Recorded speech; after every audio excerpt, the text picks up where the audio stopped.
Assalamualaikum warahmatullahi wabarakatuh. Selamat pagi semuanya dan semoga tetap semangat untuk menjalankan perkuliahan kita pada pagi hari ini.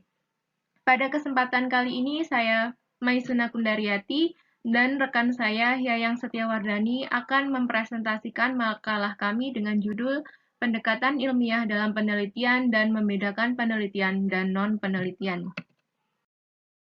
Sebelumnya, apa itu penelitian dan kenapa kita butuh penelitian? Penelitian sendiri dapat diartikan sebagai suatu proses dalam rangka menyelesaikan masalah penelitian. Penelitian adalah alat untuk membangun pengetahuan dan pembelajaran yang efisien. Penelitian mencakup membaca dan juga menulis. Membaca membuka pikiran ke cakrawala pengetahuan yang lebih luas, sementara menulis membantu pembaca atau peneliti menggunakan perspektifnya sendiri dan memperoleh ide yang lebih konkret untuk dipahami. Terus, kenapa kita membutuhkan penelitian? Sebagai seorang akademia, penelitian atau meneliti adalah mutlak adanya. Penelitian sangat penting dilakukan karena dengan penelitian suatu masalah dapat diketahui apa solusinya dan bagaimana menyelesaikannya.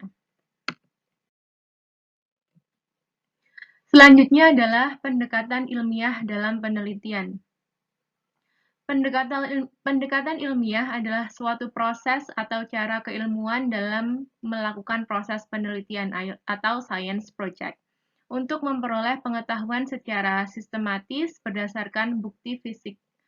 Cara untuk memperoleh pengetahuan atau kebenaran pada pendekatan ilmiah haruslah diatur oleh pertimbangan-pertimbangan yang logis. Sebagai seorang peneliti, kita harus memiliki sikap. Apa saja sikapnya? Yang pertama adalah rasa ingin tahu. Rasa ingin tahu merupakan awal atau sebagai dasar untuk melakukan penelitian-penelitian demi mendapatkan sesuatu yang baru. Mungkin kita kepo, atau bahasa lainnya mungkin bisa disebut kepo. Kita kepo terhadap sesuatu. Nah, karena kekepoan itu akan mengantarkan kita untuk menyelidiki kenapa bisa seperti itu dan bagaimana masalah itu bisa diselesaikan. Itu berasal dari kekepoan kita. Yang selanjutnya adalah jujur.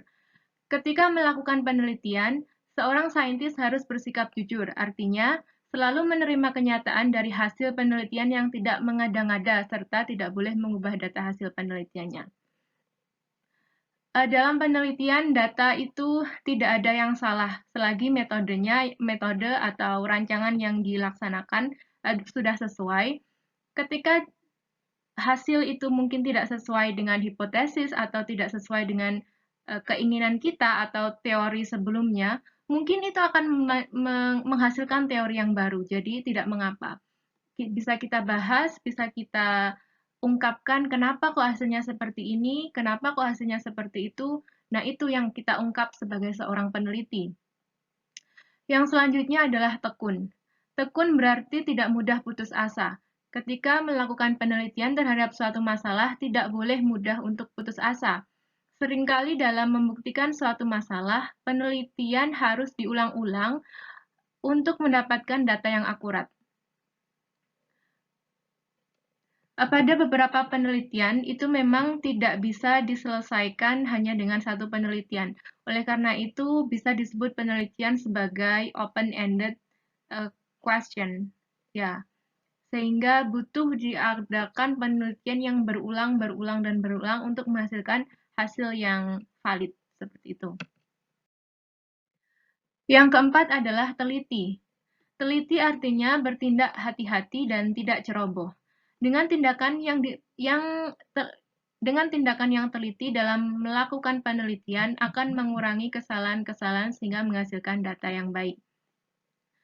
Yang kelima adalah objektif. Objektif artinya sesuai dengan fakta yang ada. Artinya hasil penelitian tidak boleh dipengaruhi perasaan pribadi. Semua yang dikemukakan harus berdasarkan fakta yang diperoleh. Sikap objektif didukung dengan sikap terbuka, artinya mau menerima pendapat yang besar dari orang lain. Dan yang terakhir adalah terbuka. Seorang peneliti harus mau menerima pendapat yang benar, artinya bahwa kita tidak boleh mengklaim diri sendiri sebagai yang paling benar dan paling hebat. Kalau ada pendapat lain yang lebih cepat, lebih benar atau lebih tepat, kita harus menerimanya. Lalu apa manfaat pendekatan ilmiah? Yang pertama, membantu memecahkan masalah dengan penalaran dan pembuktian yang memuaskan. Yang kedua, menguji hasil penelitian orang lain sehingga diperoleh kebenaran yang objektif. Dan yang terakhir, memecahkan atau menemukan jawaban rahasia alam yang sebelumnya masih teka-teki.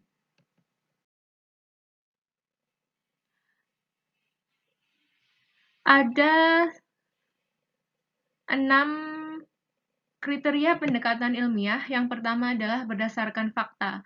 Jadi, suatu penelitian ilmiah menggunakan pendekatan ilmiah itu tidak boleh opini, jadi harus fakta, real, ada di lapangan. Kemudian bebas dari prasangka. Ini berkaitan dengan sikap jujur dan objektif peneliti tadi. Jadi kita harus netral, sebagai peneliti kita harus netral, tidak memihak siapapun dan tidak ada prasangka dari diri sendiri, dari seorang penelitinya. Selanjutnya menggunakan prinsip analisis atau analisa. Ketika kita mengambil data, kita harus menerapkan prinsip-prinsip dalam menganalisis atau menganalisa hal-hal yang akan kita ambil. Misalkan adalah pengaruh motivasi belajar terhadap sikap siswa di kelas. Maka prinsip-prinsip untuk mengetahui sikap siswa yang baik, yang kurang baik, atau yang tidak baik itu kita harus pegang sebagai prinsip analisa. Tidak boleh ketika kita meneliti sikap siswa, tapi kita tidak tahu bagaimana cara mengetahui sikap yang baik, sikap yang kurang baik itu kita harus tahu gitu. Yang selanjutnya adalah menggunakan hipotesa. Karena ini adalah penelitian kuantitatif, maka hipotesis itu wajib begitu. Dan yang kelima yaitu menggunakan ukuran objektif. Yang dimaksud di sini adalah bahwa suatu penelitian itu harus memiliki ukuran yang setiap orang menerima. Jadi misalkan kita biasa dalam penelitian pendidikan menggunakan instrumen. Nah, instrumen itu apabila baik, maka semua orang harus mengatakan itu baik. Tidak bisa ini baik menurut saya, itu baik menurut si A ataupun si B. Jadi baik ini adalah ukuran yang untuk semua orang. Semua orang harus mengakui bahwa ini adalah instrumen yang baik atau mungkin soal yang baik gitu. Selanjutnya adalah menggunakan teknik kuantifikasi. Untuk memperoleh data kuantitatif yang baik, tentu saja kita harus selalu berhubungan dengan angka-angka. Oleh karena itu, teknik kuantitatif di sini sangatlah penting.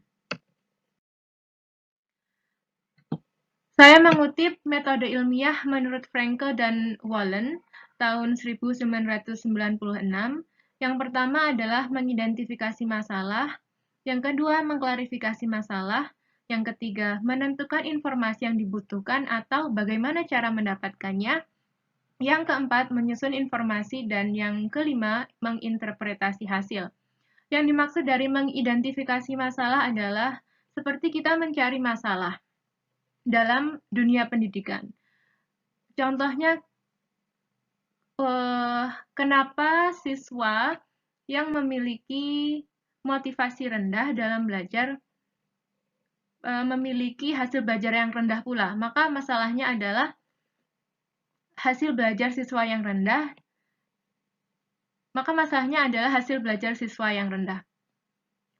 Kemudian kita perlu untuk mengklarifikasi masalah sebagai preliminary study. Dan yang ketiga, menentukan informasi yang dibutuhkan atau bagaimana cara mendapatkannya.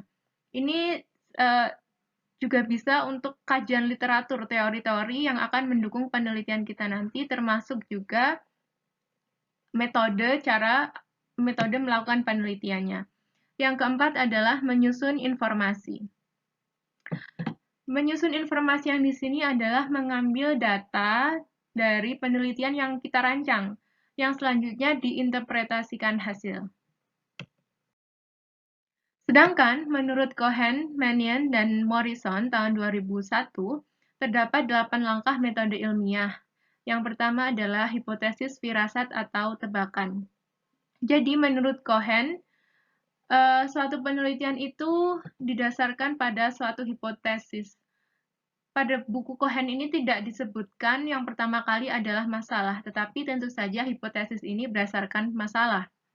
Yang kedua, eksperimen dirancang, sampel diambil dan juga variabel diisolasi atau variabelnya disiapkan.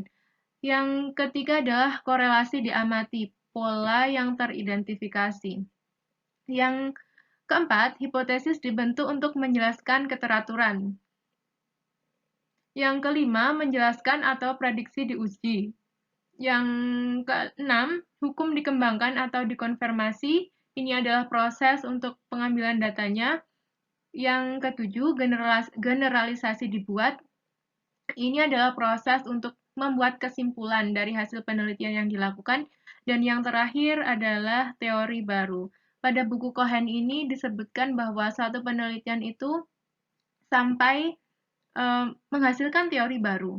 Tetapi beberapa buku juga menyebutkan bahwa tahapan metode ilmiah sampai dengan tahap publikasi atau menyampaikan hasil temuannya ke halayak umum. Untuk materi selanjutnya akan disajikan oleh rekan saya, Yayang Setiawardani.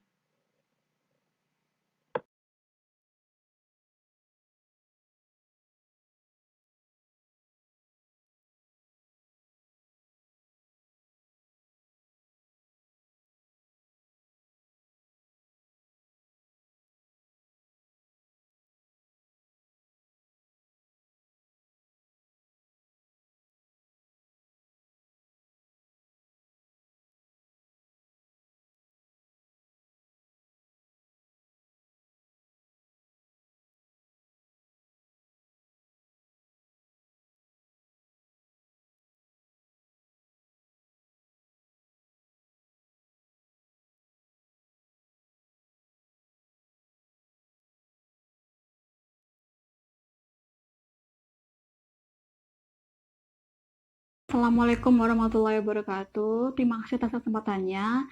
Perkenalkan, saya Setiawardani. Di sini saya akan melanjutkan presentasi dari saudari Maisuna dengan tema perbedaan kegiatan penelitian dan bukan penelitian. Kegiatan bukan penelitian. Kegiatan dapat dikatakan bukan penelitian apabila yang pertama, kegiatan penelitian itu tidak hanya mengumpulkan informasi. Misalnya mencari beberapa fakta, kemudian pengumpulan data, penemuan informasi, atau mungkin mencari referensi dari perpustakaan atau pustaka lain, dan hanya untuk meningkatkan keterampilan referensi itu bukan termasuk dengan kegiatan penelitian. Kemudian kegiatan penelitian tidak hanya mencari informasi yang sulit ditemukan.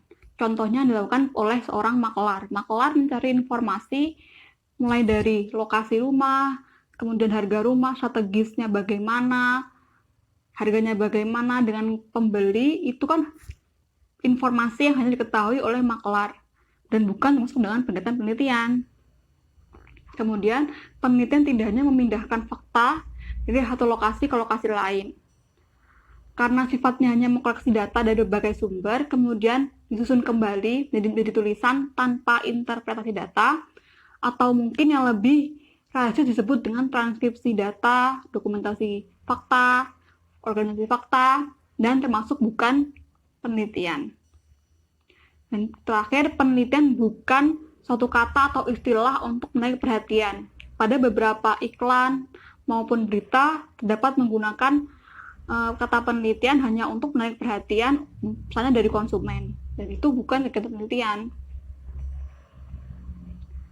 Sedangkan kegiatan penelitian itu sendiri adalah suatu proses untuk mencapai jawaban terhadap suatu pertanyaan secara sistematis dan didukung oleh data. Kemudian penyelesaian terhadap permasalahan atau pemahaman yang dalam terhadap suatu fenomena. Prinsip dari kegiatan penelitian, yang pertama, usaha sadar melalui proses berpikir secara ilmiah dalam mencari kebenaran. Kedua, kegiatan penelitian harus dilakukan secara hati-hati oleh prosedur kerja yang teratur, sistematis, dan terkontrol. Kemudian penelitian mengaitkan antara penalaran dan empiris, yaitu antara teori, konsep, dan pengetahuan, dan dengan empiris atau kenyataan. Kemudian memperhatikan nilai seperti netralitas emosional, keterbukaan dan kejujuran, dan lain-lain, nilai lainnya. Kemudian kegiatan penelitian dapat dikatakan kegiatan penelitian apabila kegiatan penelitian ini memiliki tahap-tahap di antara yang pertama, penelitian dimulai dengan masalah atau pertanyaan yang tidak terjawab. Pikiran ingin tahu adalah dorongan awal untuk penelitian, sehingga menyebabkan kita bertanya, berspekulasi, kemudian bertanya, dan memicu mengarah ke proses penelitian, yakni menemukan masalah dan merumuskan masalah. Kemudian pada penelitian, peneliti secara jelas dan spesifik mengartikulasikan tujuan dari upaya penelitian. Selain menetapkan tujuan dari penelitian, peneliti harus menetapkan bagaimana cara mencapai tujuan tersebut. Untuk melakukan penelitian, kegiatan itu harus disusun secara detail dari metode dan alat bahannya.